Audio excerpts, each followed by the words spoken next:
Hey everyone, welcome, I'm MisterBo, and in today's video we have some brand new information regarding Destiny 2. We have new details on how many missions we're going to be getting in Destiny 2, some changes to the Nightfall Strikes, and some more hints at a third subclass being revealed very soon. So the main new information comes mainly from a post over on Reddit by a user called Kapowaz. Now he says he got the issue of Edge Magazine 310, which has a cover feature on Destiny 2 a week early, and he's put up some bullet points and some information about what is included in that magazine. So I will leave a link in the description below to the full Reddit post if you want to go and check it out. So the first bit of information is that the beta did not contain the final implementation of how energy weapons work against AI combatants with elemental shields. When shields are depleted, they explode, nuking any enemies that happen to be nearby. So this is going to be really interesting to see, because in Destiny 2 there wasn't really much difference between kinetic and energy, both in PvP and in PvE. In PvE, obviously you'd want to change to your energy weapon if an enemy did have that shield, but apart from that there wasn't really anything making you switch between them constantly. However, if this is implemented in, that's going to make you want to actually switch that weapon to try and kill more enemies around that main enemy with a shield. So that's going to be really cool to see. Maybe we'll see some other implementations of energy weapons as well into the game. Moving on to the Nightfall Strikes. So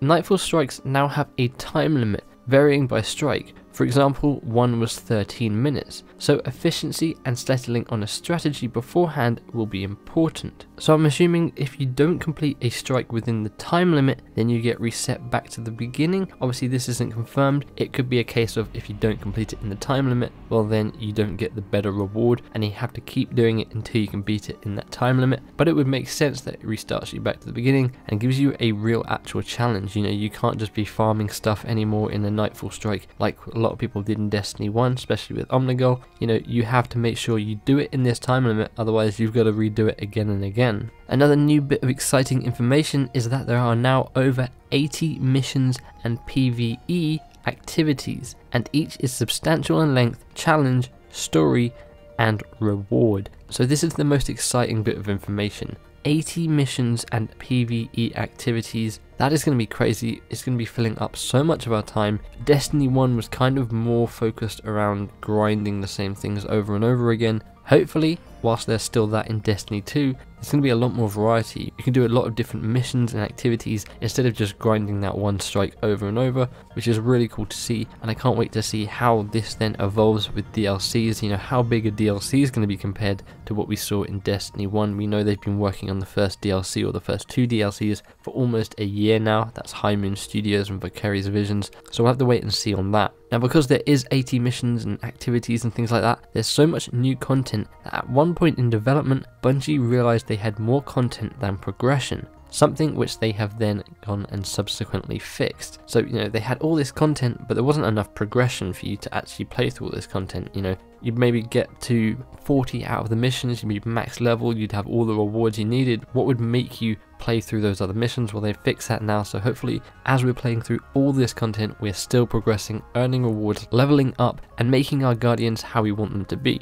The post then goes on to say there were actually a few other things that were revealed to the Edge team visiting Bungie, but they were asked not to reveal. One of them involves the Hunter class and left the reviewers happy that the class will shape up as well. What is this? Well, there could be changes to what we've already seen in Destiny 2. I know a lot of people wanted maybe the Arc Strider to move a little bit quicker because it's supposed to be able to hunt people down and people would just run away. Maybe some changes to the Golden Gun. I didn't really see a lot of people using it too much. The third subclass, whether that's Night Stalker, a completely new Void subclass for the Hunter, we're not sure. But if we go back to this week's Bungie Weekly Update, near the end of the post there was actually a pretty interesting quote from Deej. So at the end of the post they talk about there's still a few things before the launch. Bungie are going to be going to Gamescom and PAX, and then right at the end of the post he says a storm is gathering, Deej out. What could this storm gathering be? Could it be Stormcaller? Could they be building up that they're gonna reveal these third subclasses at Gamescom or PAX? There are so many hints and teasers now that a third subclass is coming that it would make sense. You know, with this information about the Hunter now, a storm is gathering, the comments that Mark Noseworthy has made on Twitter, there's so much hinting towards there being a third subclass. We'll just have to wait and see on that, but I think it's more than likely at this current time.